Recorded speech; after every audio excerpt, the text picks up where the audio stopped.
Hi, I'm Megan. Welcome to today's live reading of Perfect by Tricia Copeland, presented by Itsy Bitsy Books. Join me. Part 1. Chapter 1. You're quiet. What's wrong? Bree glances at me and back to the windshield as she stops with a jerk in our parking space. Just tired. I pull the handle and push my shoulder against the door. Heaving my pack to my shoulders, I meet her in front of the car. She hooks an arm in mine as we walk to the apartment building entrance. I usually can't shut you up. Talk to me. What's going on? I miss Adam. It's been a month since we've seen each other. I don't know if I can do this anymore. What do you mean? Stay here or stay with him? I love him and we're miserable apart, but we've got 2 more years of school. Only 2 more weeks till summer break. She skips ahead of me and presses the elevator button. Let's do a girls' movie night. We'll order pizza and eat popcorn. We evaluate movie and takeout options on the elevator ride. She complains that I always want to watch Titanic and I veto her hamburger dive restaurant choice. Reaching our floor, we wind through the maze of halls. As I make the last turn, I stop short. Sweeping his bangs from in front of his blue eyes, he stands. Adam, it's about time. Crossing to me, he picks me up and twirls me around. I step out of his embrace. What are you doing here? He slides a page from his back pocket and holds it up to me. I just picked up this. I take the sheet and unfold it.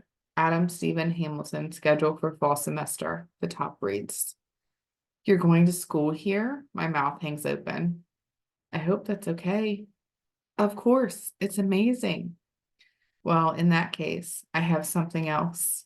He drops to one knee and slides a box from his pocket. Chloe Han Pam, will you marry me? I look to Bree, who shrugs, and then back to him, barely able to process what is happening. My breath catches in my throat. His eyebrows shoot up. I'm sorry. You know I'm not great with stuff like this. Maybe I should have made a sign or had music or something. If this is too soon. No, I was going to say I love you. Yes, it's perfect. Part 2. Chapter 2. Bree hooks an arm in mine as we stroll to the apartment building entrance. I usually can't shut you up. Talk to me. What's going on? I miss Adam. It's been a month since we've seen each other. I don't know if I can do this anymore. What do you mean? Stay here or stay with him? I love him, but we're miserable apart. But I've got 2 more years of school. Only 2 more weeks till summer break. She skips ahead of me and presses the elevator button. Let's do a girls' movie night, or order pizza and eat popcorn.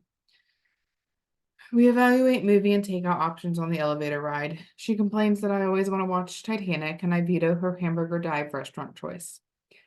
Reaching our floor, we wind through the maze of halls. As I make the last turn, I stop short. I can't be in this apartment. I'll go crazy. Bree fits her key in the doorknob and holds the door for me. It's Thursday. Let's go out. You never come out with me. Dancing is what you need. I could go for some dancing. I drop my pack on the floor as we enter the apartment. Yes, we're doing this. I'm texting everyone. Bree starts tapping on her phone. We heat up leftovers and spend 2 hours studying, and then I hop in the shower. Finishing, I hear voices in the living room. Still, I take time drying and curling my hair and applying makeup. There she is, girl of the hour. Danny wraps an arm around my waist as I enter the living room. Glass in hand, Bree crosses to me. This is for you. Where did you get this? I take the red concoction. And we're drinking already? Ella, she points to our sorority sister and clinks her glass to mine. I rub my hands down my tight pants. My psyche needs a drink to be at a club without Adam. What's wrong, girl? Bree bumps her hip to mine. I usually don't go out without Adam. Well, alcohol will help. Plus, we have a designated driver with a curfew, so it won't be too crazy. Drink. She cuts her eyes to my glass. After a few sips, I start to relax and take a seat beside Danny. For as much as I miss Adam, I can't imagine being away from these girls. We've become so much more than pledge sisters. Conversation bounces from classes to events to gossip.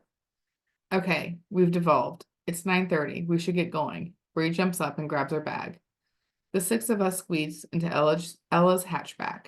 It's a short drive to our favorite Thursday hangout, and we pile out of the car. Bree grabs my hand. When was the last time you were here? My birthday, I think? Man, it's been way too long. The line reaches to the end of the building, but Ella leads us to the door. She greets Max and Hank with hugs, and Max unhooks the rope for us to enter. Hank checks our identification and waves us in. A few people litter the dance floor, but most are huddled around the long bar. We weave through to the end, and Bree and I slip through the bodies to order drinks. Why do we always get put on drink duty? Because we're little. Bree stretches over the bar and raises her hand. I scan the crowd while we wait for drinks. Everyone is out tonight.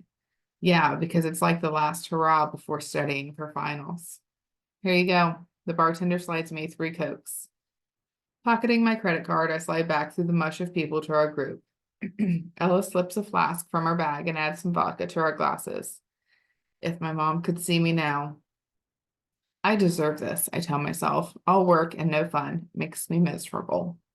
A few sips in, the music dies, and a band takes the stage.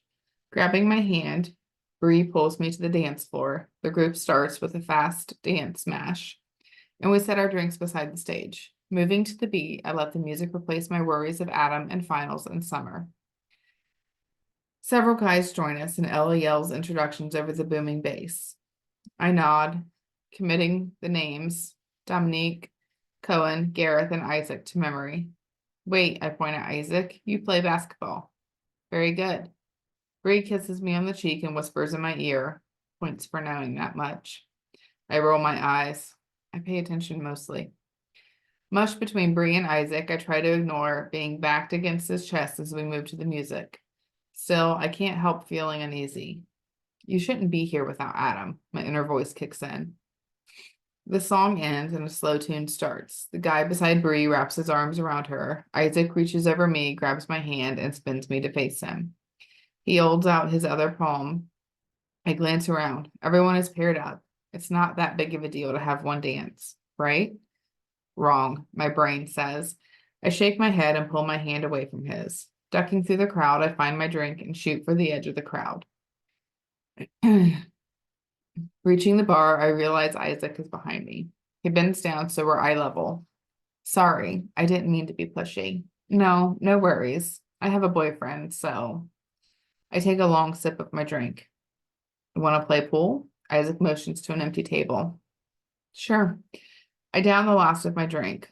Following him to a pool table, I choose a stick. We set up the balls, and I motion that he should break. So, where's your boyfriend? Isaac sinks his second ball. West Virginia University. Wow, that's a drive. How'd you meet him? He misses a shot and steps back from the table. Eyeing my choices, I aim and shoot. The ball rolls into the pocket. High school. We've been together 3 years. My high school girlfriend dumped me at the end of freshman year. Oh, sorry. I sink the 7. I didn't mean that. I guess I just know how it is not to be in this scene. I missed the next shot and motioned to him. Yeah, it sucks. We chat about majors and classes and how weird it is that we've never met. I knew I'd find you 2 old souls over here. Bree wraps her arm around me. We continue the game with Bree reporting on who is hooking up. Looking over a shot, Isaac's eyes meet mine. Chloe, Bree's voice breaks my trance. Aren't you going to comment on Danny's choice in dance partners? I turn and face her. Who? Not Gareth. Yes, Gareth. You need to have another one of your talks with her. Why do I always have to be the bad guy? I can't play mother to everyone all the time. The sides of Bree's mouth turn down. But you're so good at it. Fine. I stand on my toes trying to see her in the crowd, but I'm not making a scene. My phone dings and I slip it from my pocket. Is that curfew? Bree hops off her stool. Yep, it's midnight. Isaac winds around the pool table. That would be my cue too. Thanks for the game. It was cool to meet you. Yeah, of course. Good to meet you too. I find it hard to tear my eyes from his. Bree grabs my hand. Let's find Ella. We weave through the crowd, finding Ella, Kirsten, Mira, and Danny. Danny makes a pouty face as Bree drags her from Gareth's embrace. Fighting the sea of bodies, we make our way outside. I suck in the cool, humid air and run my hands down my pants. A night out was exactly what I needed, and I could go back to missing Adam tomorrow.